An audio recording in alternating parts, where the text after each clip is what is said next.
I am here with my good friend Liz. Liz Gray, you run a podcast. What's the name of your Hi. podcast? It's called Archivists Bet on Sexy Witches. If you want to find it, just go at the Sexy Witches on Facebook or Twitter, and you should find me that way easy enough. Okay, so we're out here after the Oscar nominations, and we're both doing our best to try to catch up on some of the movies. What's some of the stuff you've seen lately? I'm at around 36 films. What about you? I actually don't know how many I have, but I caught up with all but Toy Story 4 on the animated feature. So I saw the weird ones, Klaus and In My Body, or I Lost My Body, which was weird, dude. That was a weird movie. It is about a disembodied hand looking for his owner. I'm not as familiar with the nominations. I know that Frozen 2 wasn't nominated in the top 5. Oh, and I freaking loved Frozen 2. Frozen 2 was one of my favorite films last year. It's like the perfect example of the heroine's journey, and it was just beautiful, surprisingly good film. Like, it was a worthy success for me. Not, I might even say I might watch it more, even though the original is more iconic.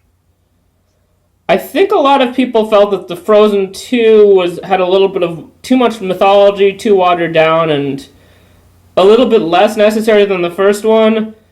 I'm a mythology geek, and all of my favorite films so far this year had to do with folklore and folk history. I'm not the person to say that. That makes a lot of sense. Those stuff is right up my alley. And I'm trying to kind of catch up on the 9. I'm gonna see Little Woman in about a half hour, even though it probably isn't my thing. You said you just saw Marriage Story. I've seen that already. What was your take on Marriage Story? Someone actually said it first, and I agree with them. It felt more like a play than an actual movie. I was not sure where it was going to take me, but it ended well. It was definitely a Noah Baumbach movie. I still think Squid and the Whale might be my favorite film about divorce of all time.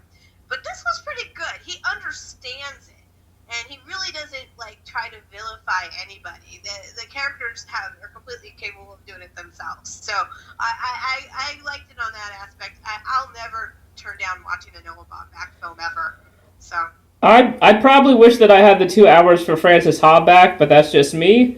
I like Francis Ha. Are you kidding? That movie's awesome. But okay. But for I think that one under vilified group, if you judge by people's reactions, I think the lawyers are pretty dirty in the Marriage Story. Yes, they are. They're typical divorce lawyers. So they charge lots and lots of money per every hour, and they were trying to push the couples to argue with each other a bit more and more. They are hired to be in the best interest of the person that they are representing, and that's just part of it. And believe me, $500 an hour that's actually not unheard of. That's actually in the ballpark. So the couple of the guys were actually paying fair. Now Laura Dern was terrifying to me, but she ended up being. There's no way she's losing this Oscar. Yeah, I'm very happy for Laura Dern, especially because she's the daughter of a couple of Hollywood figures that aren't like Hollywood royalty, but they're unsung Hollywood actors, and they're going to be still alive to see their daughter win an Oscar. I think that's going to be pretty cool. It's like a half win for them. Have you ever seen, ladies and gentlemen, please welcome the fabulous Stains? It stars her and Diane Lane. It's a punk movie from the 70s. It's her first role. Go look it up. I've been a fan of Laura Dern forever and ever. The movie was shelved for 20 years and only played on USA Up All Night. But it was a midnight film, and us girls fell in love with it because, come on, it's Laura Dern in a punk band when she's 14. It's amazing. I think she has that as part of her persona. I always get from her interviews that she's this cool California chick. She seems to have a little bit of a cool personality. Well, there was a lot of honesty in her role. She felt like a lawyer from L.A. Did you see? No, what? Wait, are you sure you're not referring to Diane Ladd, who's her actual mother from Alice Doesn't Live Here Anymore? No, her and Diane Lane, of Unfaithful. Yeah, oh yeah.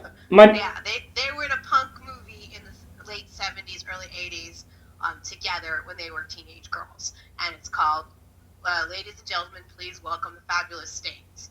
Trust me, it's there. It was written by the same guy who did Slapshot of all things. Phoebe Waybill from The Tubes is in it. It's a crazy movie, and it's so good. Go find it. Go find it. So for the 9 nominees, I mean, what do you think about their choices? I think the Best Actor category is insanely competitive. I'm not upset about. I think Joaquin Phoenix had this lock, and with the SAG Award win, it definitely is. Now, Parasite wasn't nominated for any acting awards, and it just won Ensemble and SAG. So that means that kind of, I believe it's going to be pretty simple. It's going to be Brad Pitt for sure. It's going to be Joaquin Phoenix for sure, and Laura Dern. Best Actress might be the only truly competitive category right now, and I don't remember who won it at the SAG. Do you? Oh, I don't follow the Precursors. Zellweger for Judy. I don't think that's necessarily a lock. I don't follow the Precursors. Last year I picked most of them. I even almost had a hunch for Olivia Colman, and I just normally go by a bit of instinct. They're saying, like for screenplay, they're saying Quentin Tarantino's going to win because he won the Precursors, but I don't see how that could happen because he's already won 2, and I don't think there's an overwhelming need to give him a 3rd unless it's going to get Best Picture. So I think it's going to be Noah Baumbach as a surprise, or the Parasite screenwriter. Screenplay is extremely competitive, both categories this year. I don't know. It depends if Quentin, if they give him Best Picture or not. If they don't give him Best Picture, he's going to win screenplay. I have a feeling. Director's wide open, but I think there's a shot for John Bong from Parasite to get it. I think that might be the surprise win of the night. I wouldn't think it's... Yeah, I think it would be interesting to see a South Korean win, just because that country has been doing the best cinema, the most hidden cinema. Oh, there's Paul in the background. Hey, Paul. Hi, Paul. Yeah, no, I think that'd be interesting to honor that country. Oh my God. Okay. But, well, speaking of Renee Zellweger, I think that I actually saw Judy a couple nights ago. I was at the Red Box, and I thought I'd try to see something relevant. It's basically a TV movie. It's a bit... The director shoehorns a lot of musical numbers, and the musical numbers are very bland. And I thought the whole thing was a little on the bland side, to be honest. Oh, you saw Judy too, yeah. Yeah, I think if anybody was going to be an upset win, it might be Saoirse Ronan for Little Women. I'd like to see that win. I'd also, over Laura Dern, I would like to see Florence Pugh win for Little Women. Not for that movie. I'm, first of all, delighted she was nominated. I love her. But she had 4 films this year where she stood out, and she starred in my favorite film of the year, which didn't get nominated anywhere, and at least needed a production design nomination, and that was Midsummer. She is so good in that movie, and that movie is so good, and it just upsets me again that Ari Aster, because he leans towards horror, even though this isn't really a horror, it's folktale, gets ignored because of subject matter when it is one of the best executed movies of the year. Well, speaking of that, I think Elizabeth Moss was in a horror film that got snubbed, or I can't remember what she was in, though. Yeah, she was in Us. Elizabeth Moss was in Us? Lupita Nyong'o, that's Jordan Peele's last film. I saw that. It's pretty good. I'm not sure it's making my top 10, but it's a solid movie. There's a twist that after you see it, we could argue if it's earned or not, because at first I was like, I didn't think it was earned, and then I sat on the film and I thought it was earned. But I'd like someone else that doesn't watch horror to watch it and see if that twist is earned. If you know what I'm saying.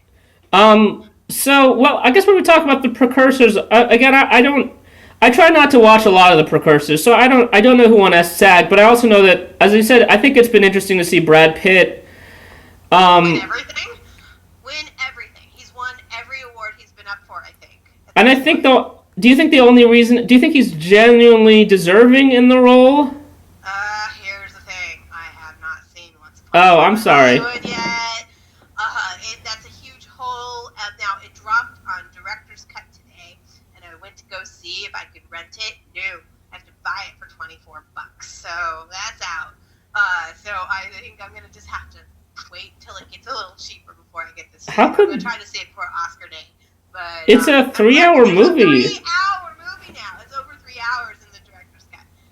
No, the non-director's cut is 3 hours. How could there be No, anything more? go look it up. There is now officially on Prime Video an over 3 hour cut of Once Upon a Time in Hollywood. You can buy it for $24. I actually watched a Once Upon a Time in Hollywood for a second time on an airplane flight, and it actually holds up really well. And there's not that many extraneous scenes. It's supposedly a mood piece, but it's Well, actually I felt the same way about Midsummer. I saw Midsummer twice. I paid for it. I saw the theatrical cut and the director's cut. And while you see why they made the cuts in the theatrical cut, both cuts are perfectly valid and perfectly good.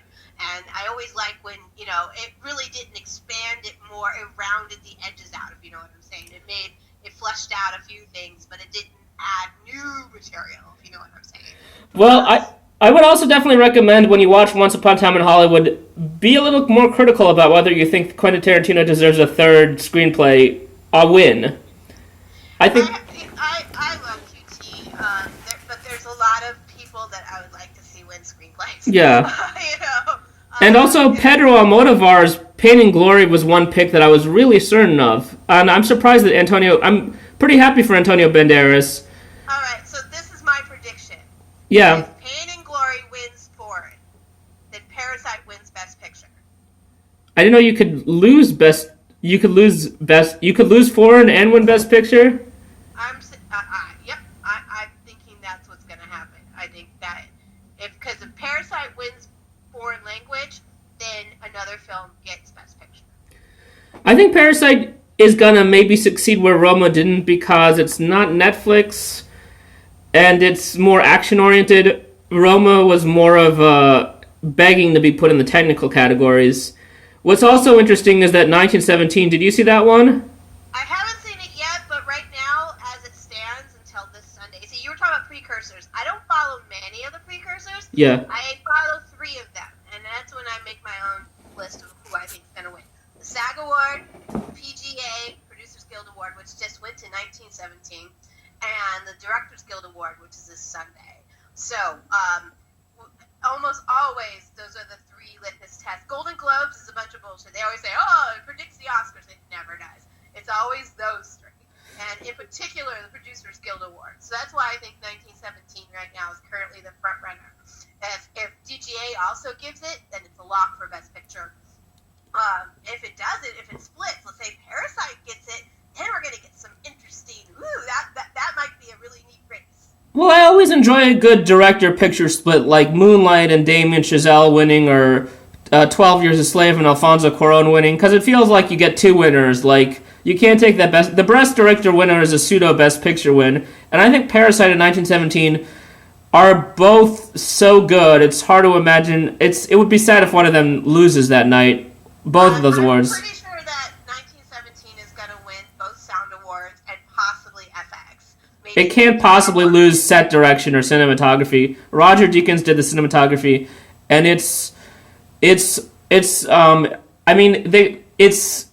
call it like a really good like inspiration from a video game, but it's even better than the best like FX video game you've ever seen. It's amazing, like seamless new technology, and the set design. I mean, they built everything from hand, like a whole mile's worth of trenches. Roger Deakins deserves any award. Yeah. Anyways, no matter what. And I actually think that Thelma Schoonmaker might win editing again, only because she always wins when she cuts for Scorsese and she gets nominated. Well, do I think Irishman's going to win anything else? I did think about that. I did think that might be the one Irishman award. I did think of it, but I don't think they need. When you get nominated for Best Picture, you basically kind of won something already, and they don't need to give it anything. And Thelma Schoonmaker, she could have cut it better. I mean, it's a 3-hour film. I got pretty bored in the first hour. I have issues with Irishman. It's not a bad film. Everyone's well acted. Makeup questionable, but it's a solid movie. But the problem I had with it feels like I've seen it before. Exactly. And it took longer to get there than it normally does.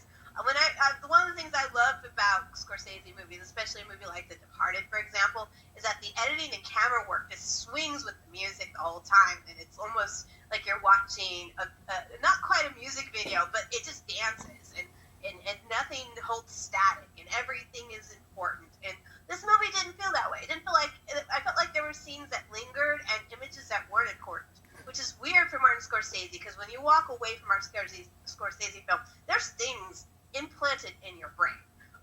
Like in Casino, when Sharon Stone's throwing the gold up. Everyone remembers that, right? Yeah. With the knife at his mom's dinner table. Everybody remembers that, because those are all iconically, beautifully shot images. This movie just didn't do that. It felt like a shot-for-shot remake of Goodfellas with just older people. Well, I mean, and that's not necessarily a bad thing, because, there's a lot of old gangsters in New Jersey. Don't think there is. But I just think it just took a long time to get to a place we already knew. And lastly, who are your snubs? Who did you think? I guess you said Florence. No, Midsommar. Your big snubs, or who else do you think was snubbed a lot? Well, Frozen 2, I think, was snubbed over. I liked the Hidden Dragon movies a lot, but I think Frozen 2 was far superior.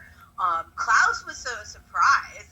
That movie was surprisingly good for a Christmas movie. I knew there was a good buzz going in, and so I wasn't surprised to see it nomination. But Frozen 2, Toy Story 4, I can't honestly say if it's good or not. But come on, it can't be better than what I saw in Frozen 2. Frozen 2 blew my mind. I'm trying to think. I don't really want to focus on the snubs per se, because honestly, the real biggest snub was probably getting Greta Gerwig for director, right? I mean, no, I don't know. She's hot. I'm not saying that. I don't know. She got nominated for Best Screenplay, and Little Women was a last-minute shoo-in. It wasn't in the top 7. I think Jojo Rabbit's director, Taika Waititi, was the biggest snub. Well, I love him anyways, and so I'm completely biased. Anytime Taika is up for an award of some kind. I mean, I'm not even a Marvel fan, and I loved Thor Ragnarok.